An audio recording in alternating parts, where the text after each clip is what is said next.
Ma'am mic off है तुमचा।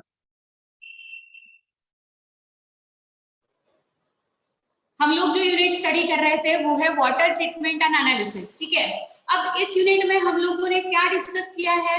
तो इस यूनिट में हमने सबसे पहले डिस्कस किया था various sources of water. Okay, तो तीन मेन सोर्सेस देखे हमने, rain water, surface water, ground water, और उनके एग्जांपल्स भी देखे। ठीक है, उसके बाद में various common impurities present in water. कौन सी कॉमन इम्प्योरिटीज वाटर में प्रेजेंट रहती है? कौन सी कहा था मैंने? Suspended impurity, colloidal impurity, dissolve impurity and biological impurity. These impurities are present in the water। ठीक है, और उनके नेचर किस तरह से होता है, उसके एग्जांपल्स क्या है इम्प्योरिटीज के, वो भी हम लोगों ने देखा। ठीक है, फिर हमने कल के लेक्चर में स्टडी किया था what is hardness of water। anyone from your side tell me what is hardness of water? Soap consuming capacity of water. Very good, soap consuming capacity of water called as hardness of water। okay, और what is soap? soap यानी क्या? Fatty acids. Sodium salt of potassium. Potassium salt of. Yes, sodium or potassium salt of higher fatty acid। That fatty acid includes stearic acid, palmitic acid, oleic acid, which generally can be used for the manufacturing of soap। Okay, now when this soap can add in the water, it can form ions, and that ions are responsible for the leather formation, and it can use for a proper cleaning process। Okay, but if instead of soft water you can use hard water, then hard water contain many salt, so that salt can react with the soap and it form a calcium or magnesium salt of that fatty acids। okay, and it is a sticky substance which can get deposited on the surface of cloth, and your cloth is get dirty। पूरी तरह से आपका cloth खराब हो जाता है उस वजह से, and that curd like substance is called as scum। that is called as scum। calcium or magnesium salt of higher fatty acid called as scum, which is a curd like substance formed by reaction of soap with hard water। okay, तो ये हमने कल के lecture में discuss किया था। फिर हम लोगों ने देखा वेरियस टाइप्स ऑफ हार्डनेस। कौन से टाइप के हार्डनेस रहते हैं?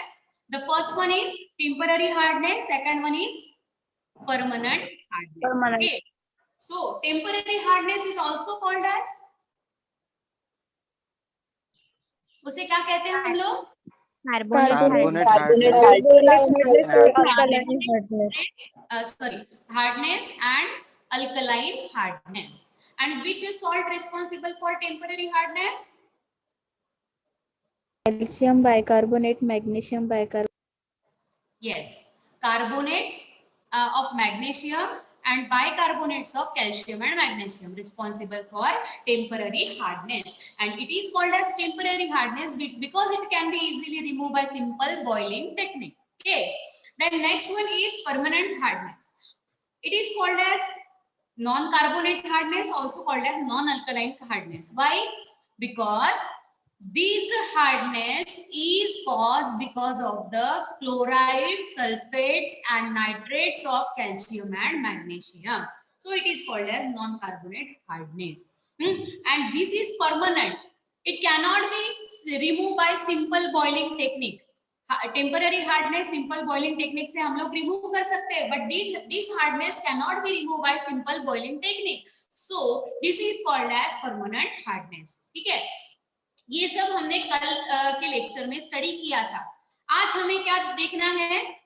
What are the advantages of hard water and disadvantages of hard water. ठीक है, आज का हमारा टॉपिक है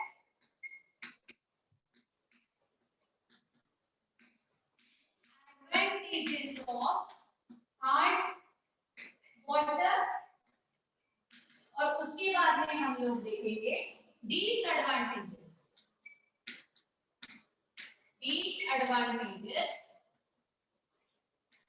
ऑफ हार्ड वाटर। तो हार्ड वाटर के क्या एडवांटेजेस है? हार्ड वाटर के क्या एडवांटेजेस है? तो सबसे पहले मैं आपको बताऊंगी हार्ड वाटर जो रहता है वो टेस्ट में स्वीट रहता है, ठीक आहे ना. तुम्ही सगळ्यांनी विहिरीचं पाणी पिलेलं आहे? Yes or no? Yes.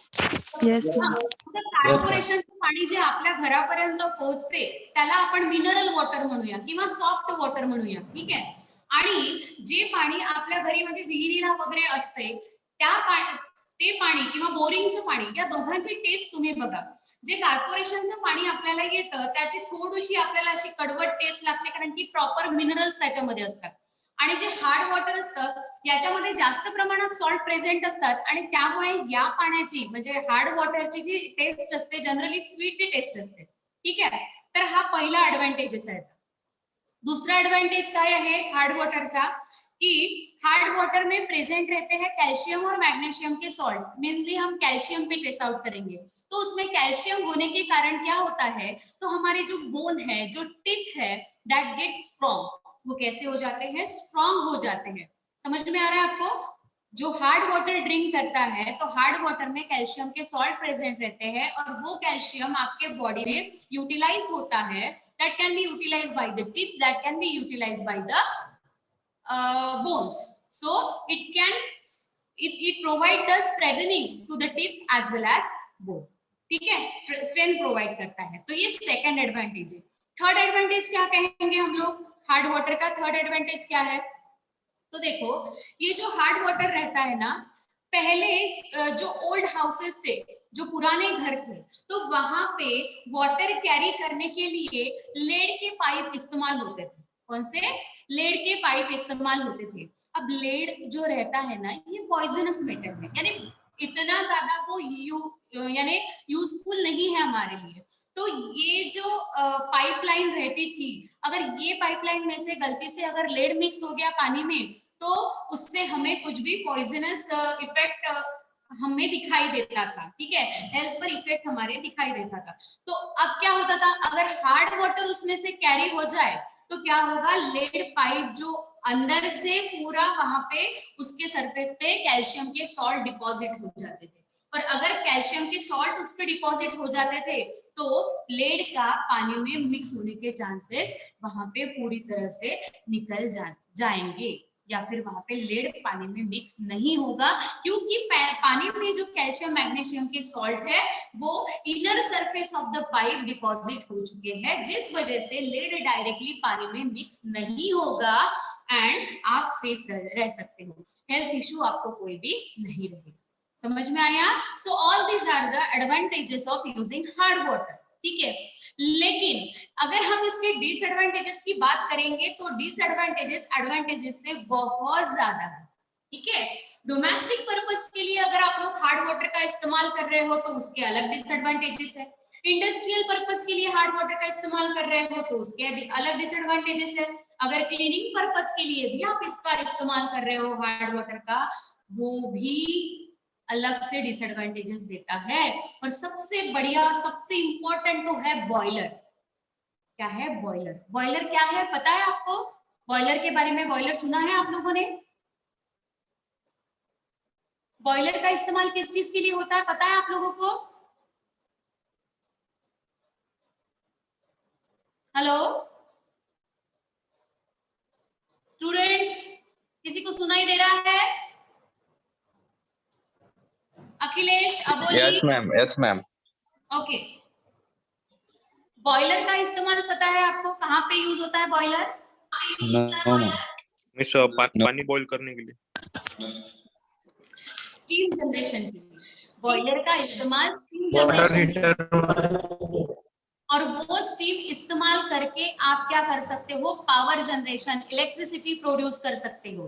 ठीक है, उसके अलावा हीटिंग जो बल्क में आपको करना पड़ता है कोई भी चीज को, तो वो हीटिंग भी आप स्टीम का इस्तेमाल करके कर सकते हो. तो स्टीम प्रोडक्शन के लिए हम लोग बॉयलर का इस्तेमाल करते हैं. और बॉयलर में टन्स, हजारों टन्स में पानी रहता है. ठीक है, और इतना बड़ा पानी में, पानी की अगर आप स्टीम में कन्वर्शन कर रहे हो तो कितना बड़ा वो बॉयलर होगा, इमेजिन करो. और वहां पे अगर आपने हार्ड वाटर यूज किया तो उसके भी डिसएडवांटेजेस बहुत बहुत ज्यादा है, जो हमें डिटेल में बाद में स्टडी करना है. अब सिर्फ नॉर्मल कुछ डिसएडवांटेजेस हम लोग यहाँ पे डिस्कस करने वाले हैं. देखो, हार्ड वाटर का इस्तेमाल अगर आप डोमेस्टिक पर्पज के लिए करते हो डोमेस्टिक पर्पस यानी अगर आप कुकिंग के लिए हार्ड वाटर इस्तेमाल करते हो तो फ्यूल कंजम्पशन ज्यादा होगा। क्या होता है? फ्यूल कंजम्पशन ज्यादा होता है। देखो हे सगळं तुम्ही आपल्या घरी करूनही पाहिलं असेल, बऱ्याच जणांना माहिती पण असेल, जर तुम्ही स्वयंपाकासाठी जर हार्ड वॉटरचा यूज करत असाल म्हणजे विहिरीच्या पाण्याचा यूज करत असाल तर तुम्हाला डाळ किंवा तांदूळ शिजायसाठी लागणारा वेळ हा जास्त लागतो, ठीक आहे ना?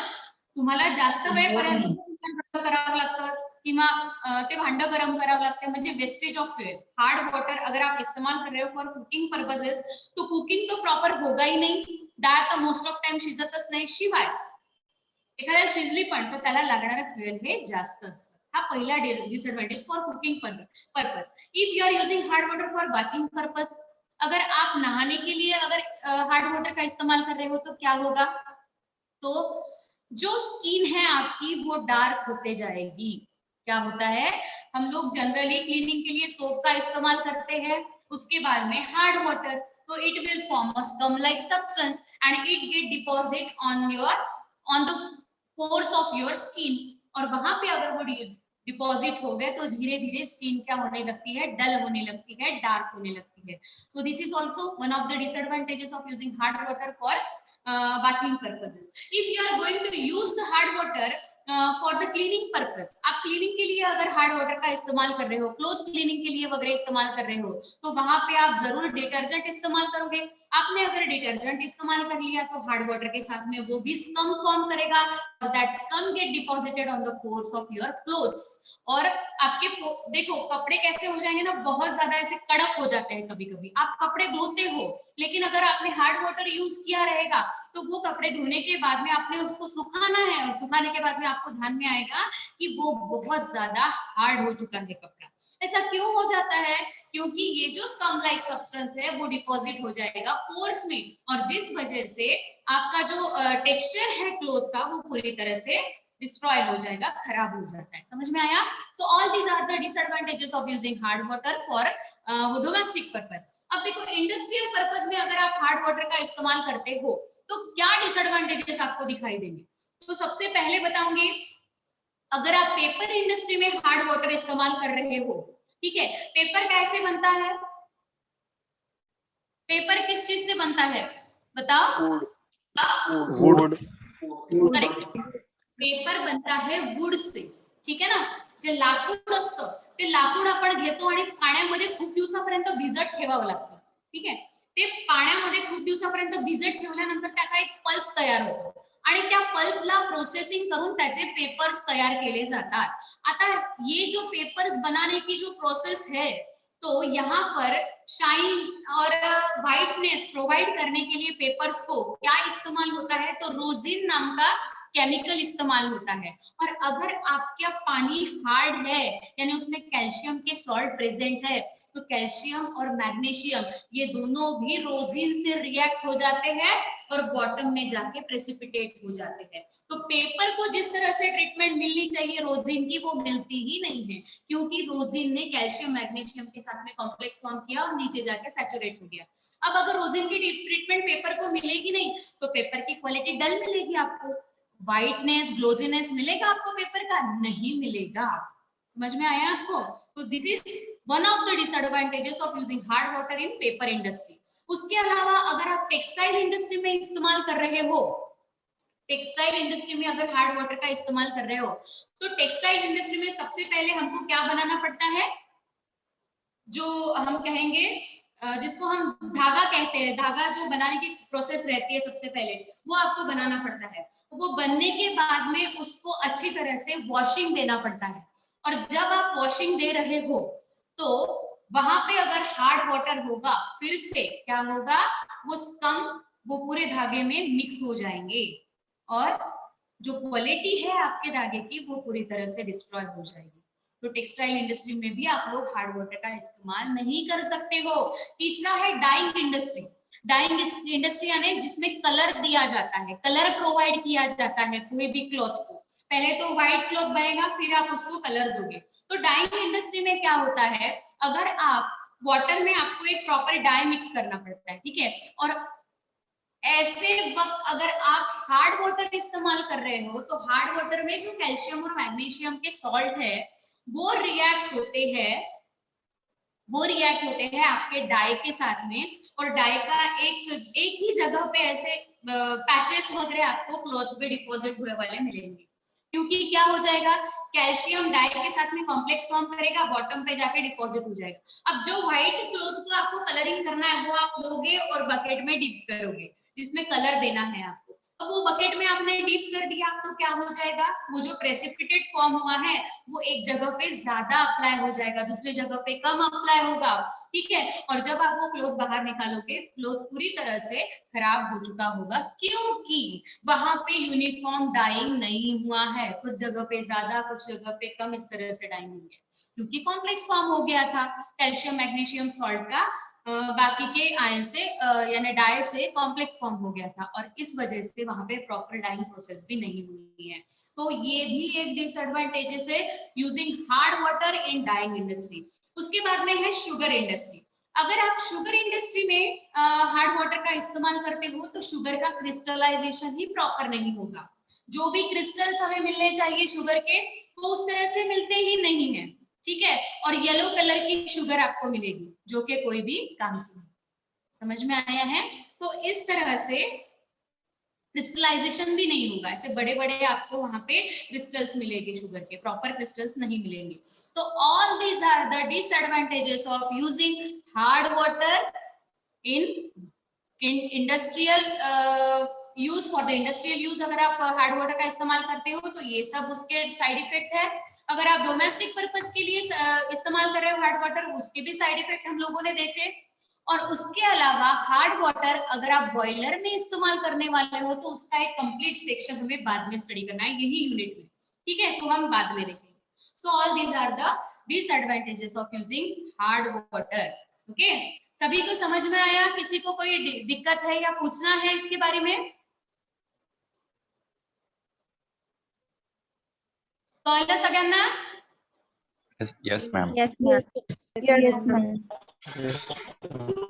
तो ये सब हुआ हार्ड वाटर के बारे में के एडवांटेजेस और डिसएडवांटेजेस। तो ये जो एडवांटेजेस डिसएडवांटेजेस अभी दोनों को हम अगर कंपेयर करने रखेंगे तो आपको ये ध्यान में आएगा कि भाई इसके एडवांटेजेस से ज्यादा तो डिसएडवांटेजेस ही है। इसका मतलब है हम हार्ड वाटर कहीं पे भी यूज नहीं कर सकते हैं, ना के इंडस्ट्रियल पर्पज के लिए ना के डोमेस्टिक पर्पज के लिए। तो सबसे पहले हमें क्या करना, और जो भी वाटर हमारे पास में अवेलेबल है वो most of hard water available है। तो हमारा पहला टास्क क्या होगा, अब तो हमें ये ध्यान में आ गया कि हार्ड वाटर तो कहीं कोई भी चीज के काम का नहीं है, ना कि हम इसको इंडस्ट्रियल पर्पज के लिए इस्तेमाल कर सकते हैं, ना कि हम इसको डोमेस्टिक पर्पज के लिए इस्तेमाल कर सकते हैं, ना कि बॉयलर में कहीं पे भी हम इसका इस्तेमाल नहीं कर सक रहे हैं, और यही तो पर्पज सबसे बड़े है। तो अगर ऐसे वाटर का इस्तेमाल ही नहीं कर सक रहे हम, तो ये वाटर हम कैसे कैसे क्या करें इसको, यही वाटर तो अवेलेबल है सबसे ज्यादा अमाउंट में। तो इसीलिए हम लोगों ने क्या किया, हार्ड वाटर को सॉफ्ट वाटर में कन्वर्ट करने की कोशिश की है। तो उसके अलग अलग प्रोसेस है, अलग अलग मेथड है, और वो मेथड जानने के लिए सबसे पहले पानी में कितना हार्डनेस है वो भी पता करना जरूरी रहता है, और वो हम पता कर सकते हैं एडीटीए मेथड से। वो भी हम बाद में देखेंगे, वो हमारा बाद का पॉइंट है। अभी हार्डनेस के बारे में ही पूरी जानकारी हमें लेनी है, ठीक है। तो अब हम जाते हैं कैलकुलेशन ऑफ हार्डनेस की तरफ, ठीक है। कैलकुलेशन ऑफ हार्डनेस की तरफ हमें अभी जाना है।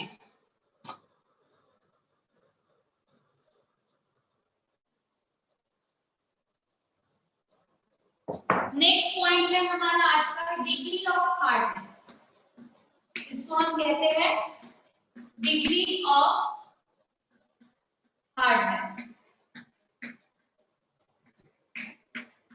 अब ये डिग्री ऑफ हार्डनेस क्या होता है, डिग्री ऑफ हार्डनेस यानी क्या?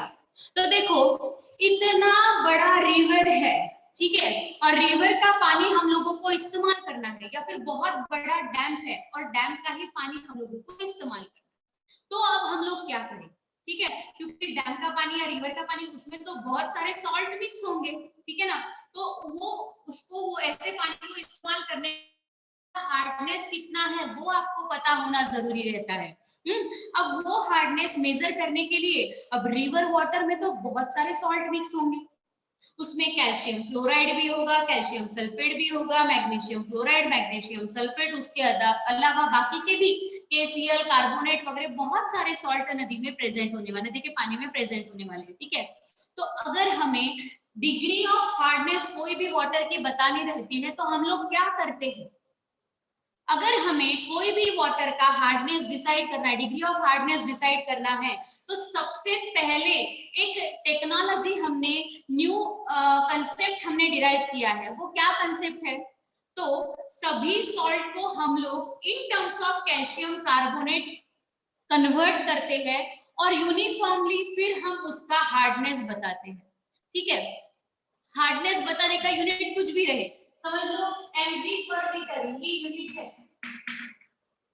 1 लीटर में इतना mg क्या है, हार्डनेस है, ये आप लोग बता रहे हो यहाँ पे। ठीक है, या फिर आपने कैलकुलेट किया कि भाई पानी में 100 mg पर लीटर पानी को क्या है, हार्डनेस है।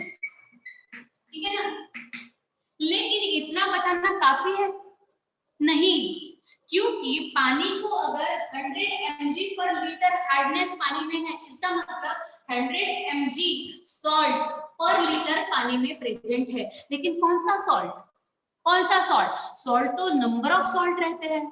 ठीक है ना, नंबर ऑफ सॉल्ट पानी में रहते हैं, तो हर किसी की क्या हार्डनेस हम बताते जाएंगे क्या, NaCl की वजह से 100 mg पर लीटर हार्डनेस है, कार्बोनेट की वजह से इतनी हार्डनेस है, बाइकार्बोनेट की वजह से इतनी हार्डनेस है, इतना डाटा नहीं बताया जाता, तो कंबाइंडली डाटा हमें बताना पड़ता है। तो हम लोग क्या करते हैं, सबसे सिंपल, अगर नदी के कुछ पार्ट है, एक पर्टिकुलर पार्ट, 1 मीटर का पार्ट हमने नदी का कंसिडर कर लिया, वो पार्ट का हार्डनेस कितना है, तो हम कोई इंडिविजुअल उसमें कितने सॉल्ट प्रेजेंट है, फिर हर किसी का हार्डनेस कितना है, और फिर इंडिविजुअल हार्डनेस बताना, ऐसी टेक्निक नहीं रहती है। फिर हम लोग क्या करते हैं, हर एक सॉल्ट को in terms of calcium carbonate convert करते हैं और फिर उनकी टोटल करके हम पानी को इतना इतना terms of calcium carbonate hardness है ऐसा हम बताते हैं।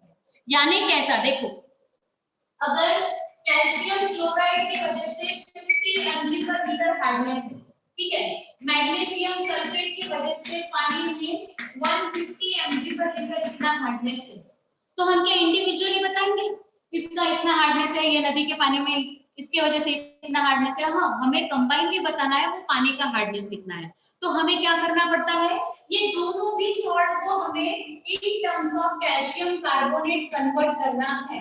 अब आप बोलोगे कि मैडम कैल्शियम कार्बोनेट ही हम लोगों ने क्यों सिलेक्ट किया, क्योंकि कैल्शियम कार्बोनेट का जो मॉलिक्यूलर वेट आता है वो रहता है 100, वो कितना रहता है, 100 रहता है, और वो कैलकुलेशन के लिए इजी भी रहता है। इसीलिए हम लोग क्या करते हैं, इसीलिए हम लोग हर सॉल्ट को पहले in terms of calcium carbonate convert करेंगे और फिर उसकी टोटल बनाएंगे, जो भी टोटल आएगी हम कहेंगे वो 1 मीटर वाला जो नदी का पार्ट है उसका हार्डनेस इतना इतना है।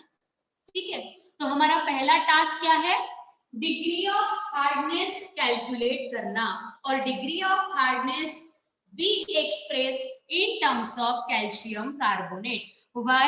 Because it is very difficult to state the hardness, degree of hardness of water in terms of various salt. अलग अलग सॉल्ट को लेकर नदी का या पानी का डिग्री ऑफ हार्डनेस बताना ये डिफिकल्ट है। So we can state the degree of hardness of water in terms of calcium carbonate. And why we select the calcium carbonate? Because its molecular weight is 100 and so easy, it is very easy to calculate the hardness in terms of calcium carbonate. Okay, so we have to convert every salt in terms of calcium carbonate. अब कैसे convert किया जाता है ये, अब ये कैसे convert किया जाता है वो हम लोग देखेंगे। यहाँ तक सभी को ध्यान में आया, सबको समझ में आया है? Yes, ma'am. Yes, ma'am. Yes, ma'am. Akhilesh कळते आहे, बोर होते आहे, डोक्याच्या वर चाललं, असं काही होतंय का? नहीं नहीं, बोर नहीं होता है, व्यवस्थित होता है मैम। हो हो मॅम. हे पहा, अखिलेशचं मत वेगळं असू शकते, तुमच्या लोकांचं मत वेगळं असू शकते. मी त्याला विचारते, याचा अर्थ असा नाही की तुम्ही लोकांनी सांगायचं नाही. तुम्ही कोणी उत्तर देत नाही म्हणून मी त्याचं नाव घेऊन विचारते. ठीक आहे, तुमच्यामधनं कोणालाही काही विचारायचं असेल, बोलायचं असेल, इंटरप्ट करून तुमचे काही प्रश्न विचारायचे असेल तर यू कॅन आस्क. ओके.